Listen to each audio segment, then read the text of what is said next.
big game breakdown. This is how we do it every Thursday and Friday during the football season. Next up, Oklahoma and Ohio State in prime time. Bet online number, Ohio State 7.5, 64.5 the total. A woodshed game last year in Norman. 45-24 Buckeyes. Mayfield held the lowest completion percentage of the season. He was 17-32, fewest yards per pass, 2 interceptions. One was a pick six, and the other turned into a touchdown on the next play. Baker Mayfield on last year's loss, quote, "They just beat us. They flat out were better than us. I watched the film, no question about it. We didn't play like we should have." They lose Pirine, Mixon, and Westbrook to the NFL, although they return all 5 starters back from the offensive line. And in my mind, when you have your quarterback back and you have 102 career starts returning on the offensive line at a school like Oklahoma, I don't worry one bit about losing that level of skills and talent. Yeah, they lost a ton of it. Westbrook, Mixon, and Samaj. We're talking about 3 elite level talents. Guess what? The next guys are just getting ready to step up. It's the offensive line and the quarterback that are the difference makers for the Oklahoma Sooners, not the individual skill position talent players. And Oklahoma, pretty good in both those departments, OL and QB, heading into Columbus. So Ohio State did whatever they wanted in the second half against Indiana on that Thursday night game. They trailed at the half.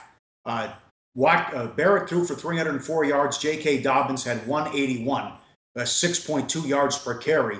Was this Ohio State just gassed Indiana? Because why was Indiana, as a 21-point favorite, throwing and going hurry up? You're not supposed to do that. You're supposed to shorten the game when you're a big dog, not extend it. Yeah. Of course, who's 21-point dogs? In Ohio State, 21-point favorite. But that's the style that Indiana wants to play. And obviously, it did not work out particularly well for them in the second half against Ohio State. Let's talk about this Buckeyes defense, because last year there was literally was one of the youngest defenses in the country when they won at Oklahoma. Now that defense has matured. Their defensive line is elite. And when you're ranking defenses, both all 3 units for Ohio State, legitimately top 10 defensive line, linebackers, and secondary. But I'm fascinated by this matchup between the elite Oklahoma offensive line and the elite Ohio State defensive line. The battle in the trenches here is going to be something worth watching, one of the best battles in the trenches this season. So it's a Buckeyes defense that super young last year. This year came out of the gate, played a lousy first half against Indiana, and then really turned it on after halftime. But the offense struggled early against Indiana. They couldn't get the faster tempo going because they couldn't make first downs to stay on the field. That obviously changed after halftime. And Oklahoma's strength, well, it's the quarterback and the offensive line. I do have my concerns about that Sooners defense. Fascinating game here, but from a betting standpoint, lean over. Haven't gotten to the window with it yet, Pauly, and don't know that I will.